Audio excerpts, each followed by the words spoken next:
নওগাঁ জেলা প্রশাসক gold cup football tournament খেলায় মান্দা উপজেলা চ্যাম্পিয়ন হওয়ায় উপজেলা প্রশাসন ও ক্রীড়া সংস্থার পক্ষ থেকে বিজয়ী খেলোয়াড়দেরকে সংবর্ধনা দেওয়া হয়েছে।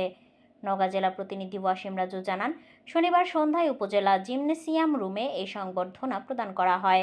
অনুষ্ঠানের শুরুতেই খেলোয়াড়দেরকে ফুলের স্টিক দিয়ে বরণ করে নেওয়া হয়। এরপর সংবর্ধনা অনুষ্ঠানের সভাপতি ও উপজেলা নির্বাহী কর্মকর্তা ইউনো শাহ আলম মিয়া বিজয়ী টিমকে ফুলের তোড়া দিয়ে বরণ করে নেন।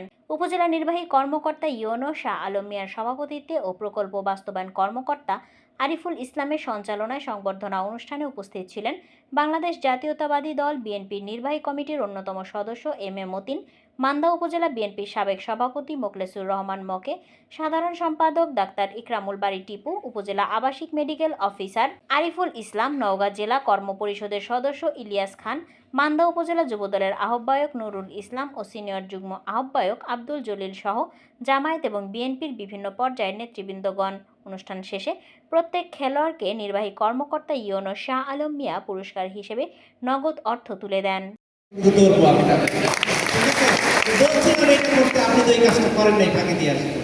ঠিক আছে, অতএব এটাকে কিন্তু ফাঁকি দিতে পারবেন না। কি ইমরান, জায়গা ফাঁকি দেওয়া যাবে?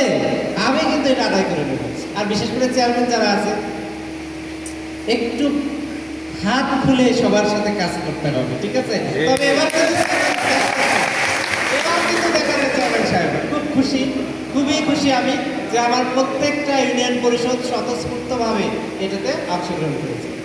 আজকে আপনারা হয়তো অনেকেই দেখেছেন যে আমরা আরেকটি কাজ করেছি মান্দা উপজেলায়, যারা কবি, লেখক, সাহিত্যিক অর্থাৎ যারা বুদ্ধিভিত্তিক চর্চা করে, যারা সৃজনশীলতার চর্চা করে, তাদেরকে আমরা একত্রিত করে আজকে একটা সংগঠনের আমরা একটা শুভযাত্রা করেছি। এটার কারণ হলো যে এই যে লেখক তাদের মাধ্যমে আমাদের তরুণ প্রজন্মকে যাতে তারাও একটু সাহিত্য চর্চা, সৃজনশীলতা, তাদের বুদ্ধিভিত্তিক যে উপস্থাপনা সেটা যাতে তারা সৃষ্টি করতে পারে, দেখাতে পারে এবং চর্চায় আগ্রহী হয়, সেটা করার জন্য কিন্তু আজকে আমরা সেই সংগঠনটির শুভযাত্রা করেছি। আপনারা অনেকেই এখানে ছিলেন।